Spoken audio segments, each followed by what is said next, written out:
rhymes through. That's why I'm all times two. Half past despicable, last man to bring it through. Fast raps and critical stats, analytical slap. I'm hitting. As you listen to this, my friend, we are on the final few days of my June fundraiser. Please hang around for the intro, pick up some details, and maybe some prizes, okay? That's my value prop. You smack, I'm sticking you smack lips to stack chips, all with the lyrical text. So right now, if you head over to thebreakupgamingsociety.com and just click on my blog, you'll see a post detailing the June Begathon, the premier item of which is a custom fun and sassy t-shirt, custom designed for Breakup Gaming Society by my friends Arch and Dev at Print Inkling Print Company. Lovely people. They did a killer job.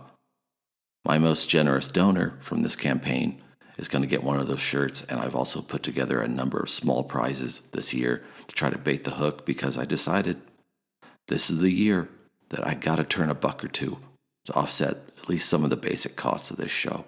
So help me out if you can. breakupgamingsociety.com. Go to the blog.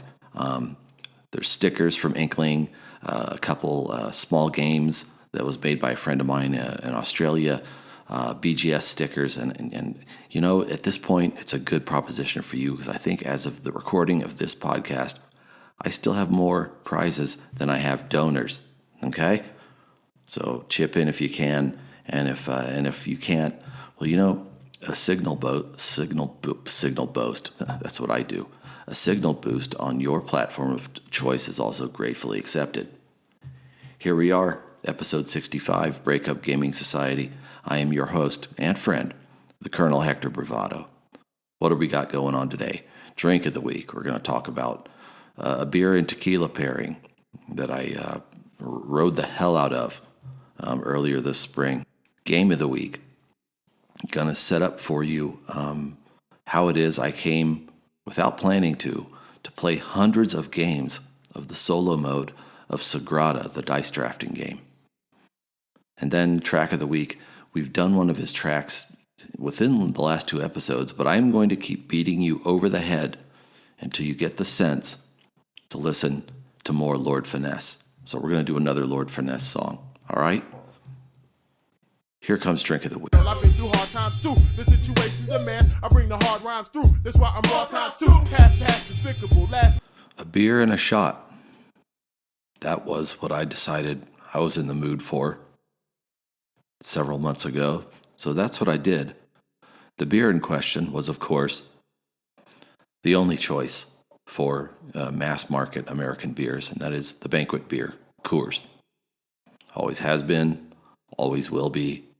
I don't want to hear about Bud Light, Coors, or Coors Light, any of its low-calorie permutations. I don't care. I always drink the Banquet beer when I'm in the mood, just to knock something back that won't knock me on the floor by mid-evening. So I got into the habit of keeping around. They just started making them. I really love them. They're these, I think, 15 packs of pint-size screw-top cans. They're perfect. It's the absolutely perfect SKU to reel me back into the American beer drinking fold.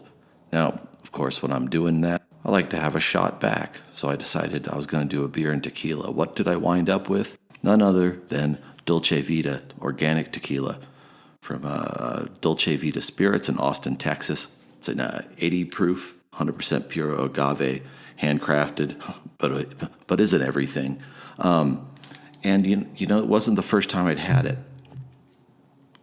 A couple of years back, when I was still recording with the Colorado Springs crew, Gian, a.k.a. They Who Thirst, and I sat down for an afternoon in a bar when we were still learning the glorious 2-person Japanese war game called Sekigahara, the Unification of Japan.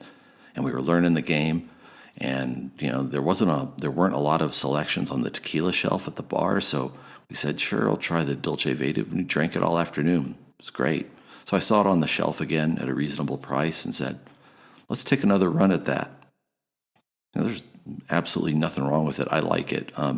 The primary characteristics I remember, about it after a couple sessions are it's very light and friendly. has a sweetness to it, and it's just, if there were one criticism that could be leveled against it, from my perspective, is that it's perhaps a little too polite on the tongue. But it's a good buy, and a delightful, light, sweet tequila. If you want something, at a lower proof that's organically made, if that's important to you. And I wouldn't say it has a ton of depth, but boy, sure does work nice. Not a dang thing wrong with it, and they sell it for a fair price. So there you go. If you're like in the mood to laze away a summer afternoon with a beer and tequila pairing, get yourself some of those Coors screw top pint cans, some Dulce Vida. Just see what happens. Maybe you'll meet some of your neighbors. I've been through hard times too. The situation demand I bring the hard rhymes through. That's why I'm all times too.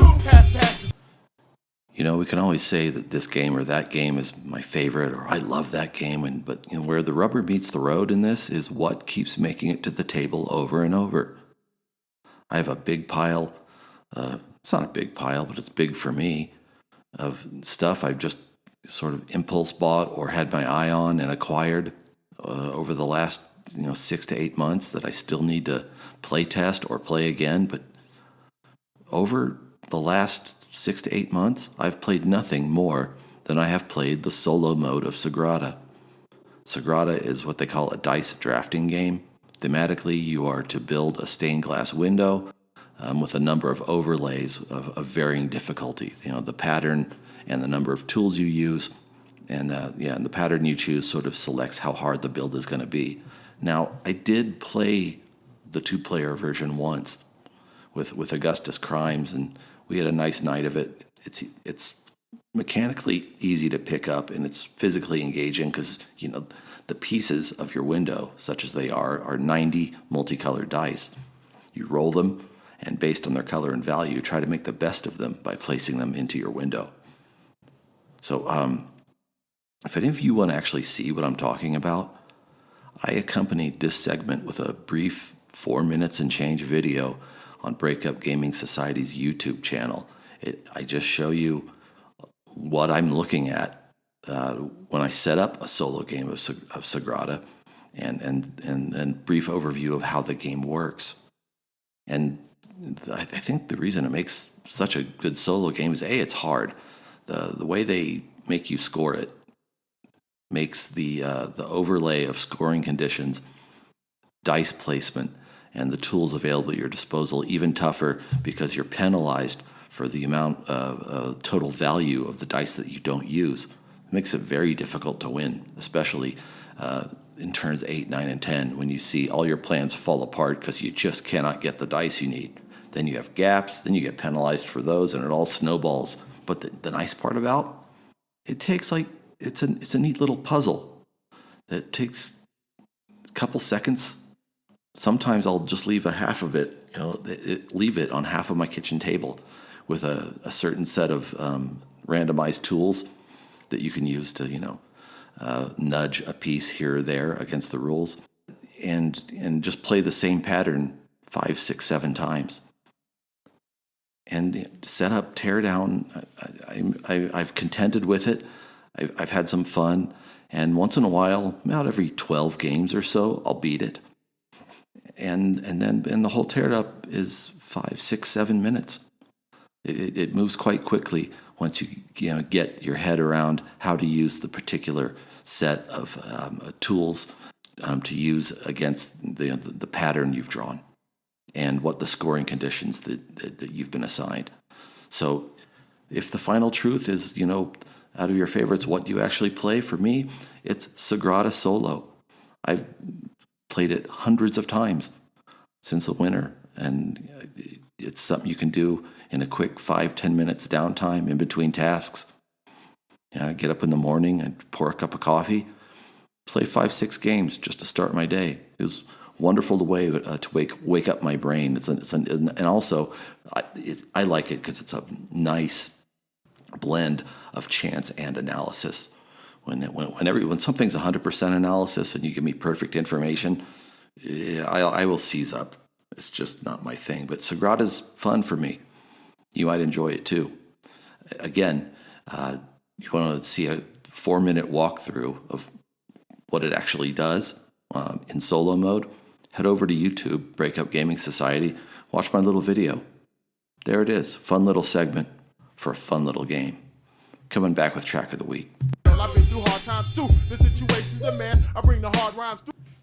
Now, this segment will not be news for my veteran hip-hop fans who listened deeply to the mighty Diggin' in the Crates crew, which included Showbiz and AG, Diamond D and the Psychotic Neurotics, Big L, rest in peace, Fat Joe, and of course, OC, I believe even, and right now, my favorite of the whole pack, Lord Finesse, because of his attitude, because of his no-nonsense delivery, because of his wordplay, because of his confidence, because of his aggressiveness, and of the natural arrogance you need to pick up a mic in that era and make sure that you don't come off like another dude.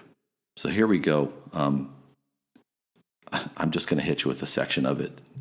If this doesn't make you tap your feet or you don't hear a line you like, man, I simply just do not know what we are doing here. Hate the society, keep the girls eyeing me. Change up, switch up, rhymes for my variety. I'm a fiendish genius, a rap confederate. Call me the Lord, King, or better yet, lyrical artistical. Cause I'm original. I'm Lord Finesse, the funky individual. Take my advice, think once or twice. I get stupid, crazy nice with a mic device now. I say the hype rhymes, make you wanna bite mine. It's 89 and now is the right time to get hypo, microphone maestro. I could drink a 40 but still sound nice though. Picture it, figure it, could never be illiterate. Light and smoke MCs like a cigarette. That I'm was on the mic a with my red DJ hot on the slice one of and two. the track called Just a Little Something by Lord Finesse. I believe it was off his 1990 debut album on Wild Pitch Records called Funky Technician. And I think he was maybe 19 when he cut this. And just between that and I think his next one was Return to the Funky Man. I know how digital listening habits have sort of made the end-to-end album listener an extinct species. But I tell you, these two albums, I just decided I was going to deep dive on Finesse's early career a few months ago and played both of them front to back and kept nearly 75% of the songs because they're just straight ahead, no nonsense, catchy, mean New York hip-hop. And, luckily for us, the dude's still around, just as good as he ever was. One of those guys, to casuals, he's a rapper's rapper. Anyway, I'm going to send you home with another chunk of Just a Little Something. Yeah, I want to give the special shout out to the 163rd Force Posse, to the brother Showbiz, my man Andre the Giant, to the brother 40 Ounce, my DJ Mike Smooth, Master Rob, Diamond D, Force 1 and 2, Gizmo the Magician, to my man Big Tone and Big Joe, Harry on the ABC crew. Last but not least, peace to all the brothers from the hill. Max on out.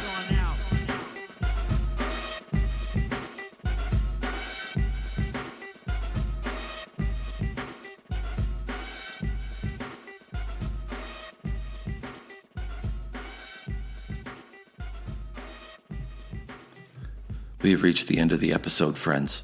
It was a brisk one, and I would implore you once again to at least head to breakupgamingsociety.com, look at my blog, and see if there's anything you like in my fundraising prize pile. Which, by the way, when you feed me, you also feed other small creators. I bill myself as a patriot of the small creator. I don't lean on people for freebies. So everything that's in that pile, I bought it. And so at the very least, if you help me recoup, you're putting money on the plates of some pretty sweet, pretty creative people. BreakupGamingSociety.com blog. Hang around for the June fundraiser, and hope you're staying safe. And in between that, of course, doing what we always do, which is fighting long and well. Adios.